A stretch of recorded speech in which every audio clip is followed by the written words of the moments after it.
పండగంటే ప్రసాదం బూరెలు గుర్తొస్తాయి కదా! దేవునికి నైవేద్యంగా పెట్టడానికి ఇవి చాలా బావుంటాయి. ఈ బూరెల్ని సింపుల్‌గా ఎలా చేయాలో చూసేయండి. ముందుగా ఒక గ్లాసు మినపగుళ్ళకి గ్లాసున్నర బియ్యం నానబెట్టాలి.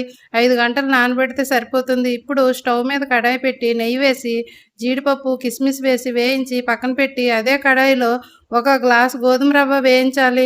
ఇంకో కడాయిలో 3 గ్లాసుల వాటరు, చిన్న టీ గ్లాస్‌తో పాలు వేసి మరిగించి, వేయించిన రవ్వను ఉండలు కట్టకుండా కలుపుతూ వేయండి. హల్వా బాగా ఉడికిన తర్వాత 2 గ్లాసులు పంచదార, వేయించిన డ్రై ఫ్రూట్సు, ఇలాచీ పొడి వేసి బాగా కలిపి స్టవ్ ఆఫ్ చేయండి. చల్లగా అయ్యాక లడ్డూల్లా చుట్టుకోవాలి. మనం నానబెట్టిన మినపప్పుని కొంచెం థిక్‌గా గ్రైండ్ చేసి అందులో చిటికెడు సాల్టు, 1 స్పూన్ షుగర్ వేసి కలపాలి. డీప్ ఫ్రై కోసం కడాయి పెట్టి ఆయిల్ వేసి బాగా హీట్ అయ్యాక బూరెలు వేసి గోల్డెన్ బ్రౌన్ కలర్ వచ్చినప్పుడు తీసేయాలి. అంతే అండి, ఫెస్టివల్ స్పెషల్ ప్రసాదం బూరెలు రెడీ. మీరు కూడా ట్రై చేసి ఎలా వచ్చిందో కామెంట్ చేయండి.